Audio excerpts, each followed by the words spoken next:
Итак, Ильхам Алиев дал интервью этническому украинцу Киселеву, который принял путинизм и служит Мордору. Ниже приведем все важные высказывания Алиева и будем давать мини-ответы, а в конце и вовсе сделаем большую аналитику. Алиев заявил, что Азербайджану не нужна турецкая военная база. Если коротко, не нужна. Если чуть-чуть расширить мой ответ с учетом того, что время от времени такая информация появляется в определенных медиа, то я должен сказать, что потребности в этом нет, заявил он. Алиев дал пилюлю русским, назвав новости о размещении турецкой военной базы в Азербайджане ложной информацией.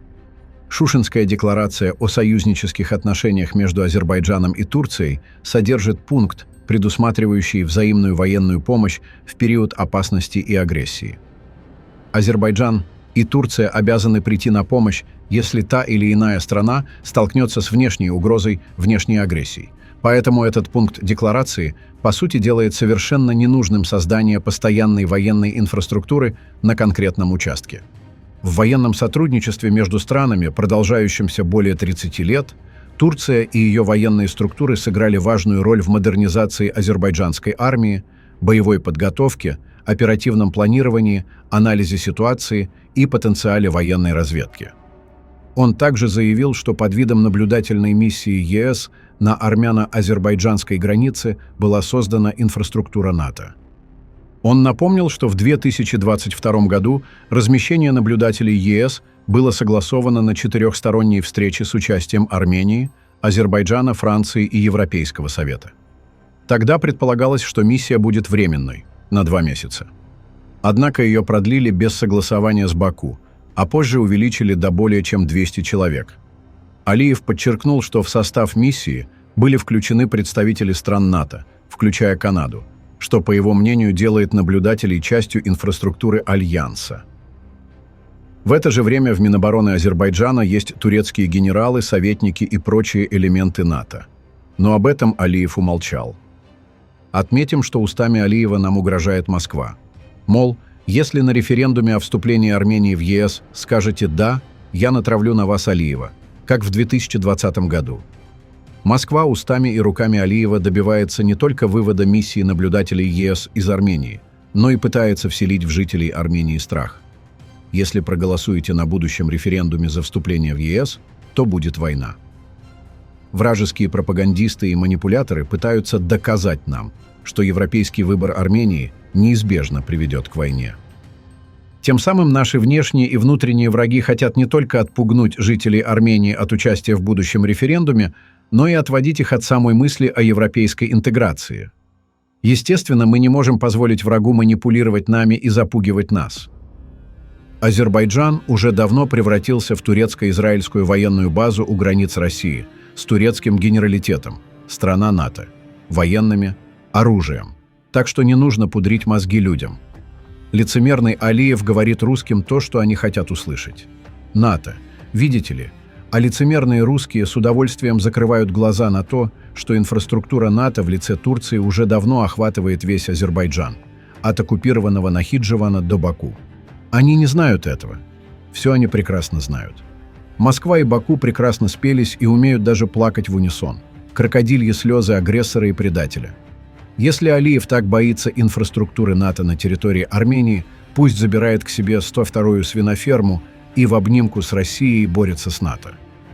Алиев нашел в лице Риа Хаберлер любимую жилетку, в которую можно от души поплакать. Он озвучил смехотворное объяснение огромному военному бюджету страны. Азербайджан вынужден принять рекордный военный бюджет в $5 миллиардов из-за накачки Армении вооружениями со стороны Запада. Мы, естественно, вынуждены предпринимать адекватные меры.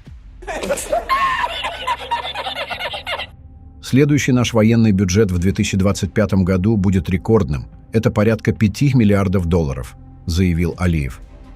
Как заявил Алиев, за вооружением Армении стоят Франция, Индия и США, причем, добавил азербайджанский президент, в Вашингтоне не признают этих поставок.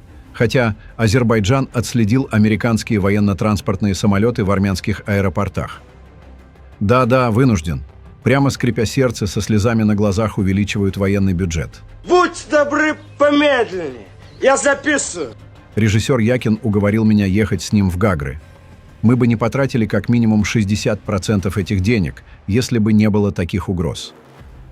Мы бы направили их на восстановление Карабаха, социальные выплаты и так далее. Эти проклятые эрмениляр совсем жить не дают. Мы хотим выращивать хурму и кушать долма, а из-за этих террористляр вынуждены, обливаясь горькими слезами, покупать оружие вай-вай. Рассказать вам один прикол с участием террориста Алиева? Так один азербайджанский журналист задает ему вопрос. «Президент Алиев, почему в нашей стране все дорожает и зарплаты не растут? Граждане отсюда уезжают вместе с семьями на заработки в другие страны и остаются жить там». Алиев отвечает ему: «Во всем виноваты армяне. Если бы они не вооружались так, мы бы не тратили столько денег на армию. И народ Азербайджана не нищенствовал бы». Вы понимаете, это ответ президента страны.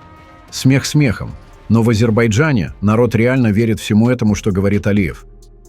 Азербайджан планирует и далее закупать российское оружие, но этот процесс приостановлен по объективным причинам. Да, планирует. Но должен сказать, что последние как минимум 3 года новых контрактов на закупку российского оружия подписано не было. По словам Алиева, временное отсутствие новых контрактов объясняется работой российского ВПК на внутреннего потребителя. Наверное, аналитикам следует сказать спасибо Ильхаму Алиеву, который дал интервью информационному агентству «Россия сегодня», в котором раскрыл неожиданную для нас информацию. Процесс вооружения Армении идет семимильными шагами, и мы отслеживаем этот вопрос. На первом месте по поставкам смертоносного оружия Франция, на втором – Индия, на третьем – США. Первые 2 страны, вероятно, в пику нам бравируют этими поставками, а США скрывают их, но мы отследили их самолеты.